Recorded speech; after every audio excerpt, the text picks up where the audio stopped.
Aujourd'hui, on va parler de pognon et on va commencer avec France 2, qui, je trouve, est absolument ignoble. Donc, ils ont fait une cagnotte, France 2, et ils ont récolté 500 000 euros de la part des pauvres Français qui ont fait des dons. 1500 dons par minute. Donc, s'ils ont fait 1500 dons par minute, vous faites x 60 pour une heure, ça fait 90 000 dons par heure.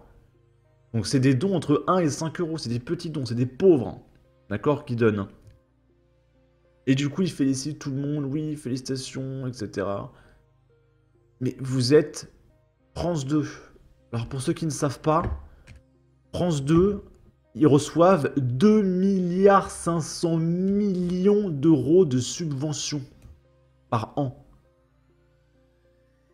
Et ils demandent aux pauvres de récolter 500 000 balles.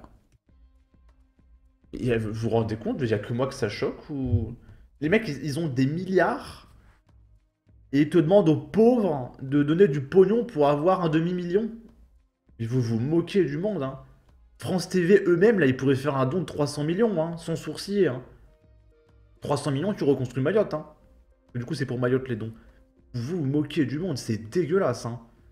C'est franchement dégueulasse. Le The Event, par exemple, bon, il y a des streamers multimillionnaires qui demandent à des pauvres de donner de l'argent. Mais c'est pas des streamers multimilliardaires et ils récupèrent quand même 10 millions, tu vois. C'est 20 fois plus que France TV. Et ils ont pas des milliards aux The Event, hein. Vous avez 2 milliards. Et vous donnez un demi-million, mais franchement, mais... mais ils sont tellement humanistes, regardez, on a donné de l'argent avec l'argent des autres, hein. On n'est pas gentil quand même sur France TV, on est tellement de gauche. Bon. On va passer à la suite.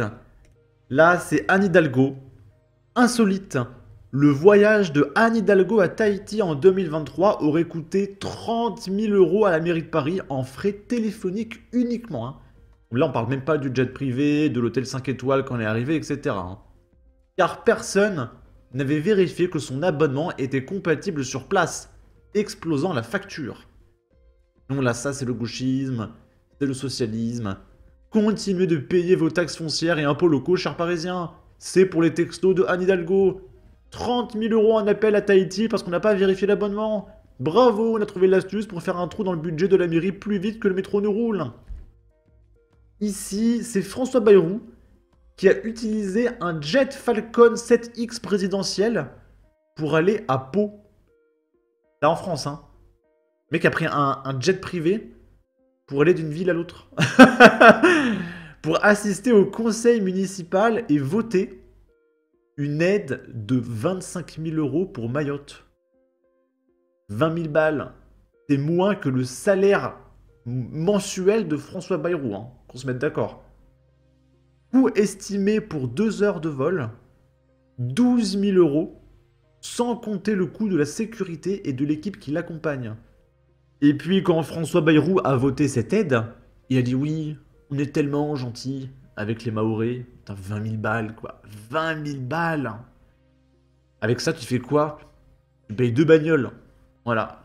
Vous pouvez applaudir les Mahorais. Grâce à François Bayrou, vous allez gagner 2 bagnoles. Voilà. Rion, au moins 12 000 euros juste pour un type qui voyage à Pau. Seulement 25 000 euros pour tout un département sinistré. Ce mec est une sous-merde qui n'est là que pour le pognon et le pouvoir. Même s'ils sont en train de crever dans les décombres, les Français passeront toujours après lui. Et puis, son aide de merde là de 25 000 euros, il aurait pu la faire en télétravail, hein. Il passe un coup de fil, ouais, c'est bon, donnez-leur l'aide, voilà, c'est fini. Quelle était l'utilité de se déplacer en Jet Falcon 7X présidentiel? Je sais pas. Pour aller à Pau. Je sais pas. Là, nouveau film de gauche. Décollage raté pour le biopic de Saint-Exupéry avec Louis Garrel. Seulement 10 000 spectateurs hier, mercredi. Donc c'était le 11 décembre. Sur 312 salles. Budget 14 770 000 euros. Donc payé par le CNC, les subventions de l'État, etc. Donc nos impôts. Voilà, pour faire 10 000 vues. En 10 000 vues, je suis presque sûr que là, récemment, j'ai dû faire une vidéo à 10 000 vues, moi. Et j'ai pas eu 10 millions d'euros de subvention. Hein. Là, regardez, j'ai fait 16 000 vues ici. Sur Rocaille Diallo, voilà. Là, j'ai fait 9200 vues. Voilà, budget, rien. Voilà, je suis devant ma webcam, sur mon PC. Et je fais plus de stats que ce film avec un budget de 14 770 000 euros. Peut-être qu'il y a un problème, je sais pas. Là, c'est Sarah Knafo sur le plateau de C8. Le problème de France Travail, c'est la lourdeur de sa structure. On en a marre de payer des milliards pour un système dans lequel l'administration se donne au travail à elle-même.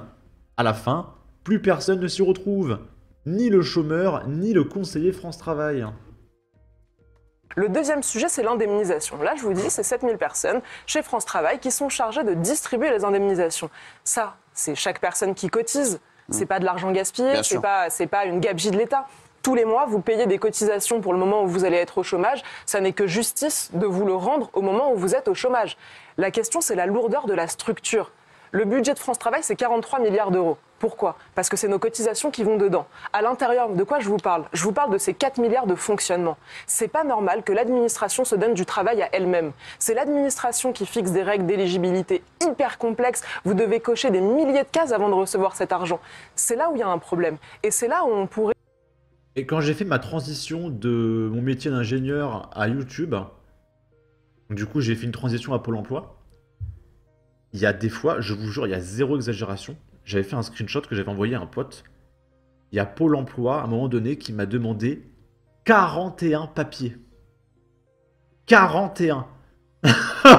J'ai envoyé un screenshot à mon pote, mais regarde tout ce qu'il me demande, mais c'est n'importe quoi. Hein. Et il y avait des mois, voilà, il fallait 28 papiers, 21 papiers, 33 papiers, mais what? Mais pas de gros mots, hein. Waouh! Je suis content d'avoir quitté Pôle emploi, hein. Mais quelle horreur, hein. Là où il y a un problème. Et c'est là où on... Alors qu'à côté, la prime d'activité, tu vas sur le site de la CAF, bonjour, je veux de l'argent, terminé. Aucun justificatif. Juste tu fais, bonjour, je veux la prime, vous aurez l'argent dans un mois. Voilà, c'est fini. On pourrait avoir besoin de beaucoup moins de monde parce que les règles devraient être plus simples. Franchement, je pense que c'est du bon sens, c'est ni de droite ni de gauche. On en a marre de payer pour un système ultra complexe où personne ne s'y retrouve. Ni le chômeur, ni le conseiller de France Travail. Le deuxième... Ok. Et on va terminer avec ça. Donc souvenez-vous, j'avais fait une vidéo où il y a Jean-Luc Mélenchon qui pleurait parce que sa maison secondaire a été vandalisée. Et c'est pas bien de vandaliser les maisons secondaires. Mais il y a une remarque que je me suis pas faite, que Maguelia a soulevée. C'est que Jean-Luc Mélenchon, cet anticapitaliste qui est contre la propriété privée, il a des maisons vacantes où il n'héberge personne. Il a des maisons secondaires, Jean-Luc Mélenchon. Et il est anticapitaliste, il veut s'en prendre aux propriétaires. C'est un petit peu bizarre, je trouve. C'est un petit peu bizarre. Chonchon. Ah bah Chonchon, apparemment il y a une de ces maisons secondaires qui a été vandalisée et ils sont rentrés dedans, tout ça, tout ça. Une maison secondaire qui était inoccupée. Ben je comprends pas, monsieur Chonchon. C'est-il que vous auriez de la place pour accueillir des migrants? Non, parce que c'est les premiers à nous dire oui, il faut accueillir, il faut accueillir. Mais visiblement, il a des maisons vides, mais il accueille pas pour autant. Voilà, bon, je dis pas que c'est bien hein, de vandaliser la baraque, que ce soit de lui ou de quelqu'un d'autre. Moi, je m'interroge juste sur, il a combien de maisons, ce monsieur? À combien de personnes il pourrait ouvrir sa porte? Bon, pas des SDF français, parce que bon, les... Sachant que la maison secondaire de Jean-Luc Mélenchon, c'est un 150 mètres carrés avec 1 hectare. Donc 150 mètres carrés, je pense qu'il peut accueillir, allez, 5-6 personnes, Jean-Luc Mélenchon. Et en plus, il a 1 hectare. On met des tentes dehors, encore 5-6 personnes. Il peut largement accueillir 10 personnes hein, dans sa maison secondaire, Jean-Luc Mélenchon. Mais peut-être qu'il le fait pas parce qu'il est raciste. Voilà. Les SDF français ne l'intéressent pas. Mais vu qu'il faut accueillir tout le monde, tout, et puis que la France soit le déversoir de tous les autres pays, eh bien, je pense que monsieur Chonchon devrait accueillir, hein, voilà. J'ai pas une grande maison secondaire comme il a, ça peut accueillir, je sais pas, une petite dizaine de personnes, hein. Il pourra accueillir de ces jeunes, soi-disant mineurs, isolés, qui sont en train de squatter un théâtre, par exemple. Non, moi, je dis ça, c'est une idée, hein. Ça pourrait éviter au théâtre de se faire squatter et donc de foutre la clé sous la porte. C'est une idée, hein. Moi, je sais pas, quand on a du patrimoine comme ça et qu'on veut dire à qui veut l'entendre, il faut accueillir, eh bien, ce serait peut-être bien de montrer l'exemple. Alors, il faut savoir que Chonchon s'inquiète beaucoup parce qu'il dit, j'espère que mes livres n'ont pas été abîmés ou n'ont pas été volés. Alors, s'il y a des livres de volés, on peut Mon livre de Voltaire collector à 1500 €. déjà disculper Monsieur Delogu. On sait que ce sera pour lui. Ah, voilà. Bon, ben voilà. Hein, voilà, les donneurs de leçons qui se prennent le réel. Mais ça montre à quel point ces gens sont hypocrites et des énormes menteurs, parce que ça serait simple pour eux juste d'accueillir des gens et de montrer, regardez, je montre l'exemple, faites comme moi, et ils auraient beaucoup plus d'électeurs en fait, en réalité.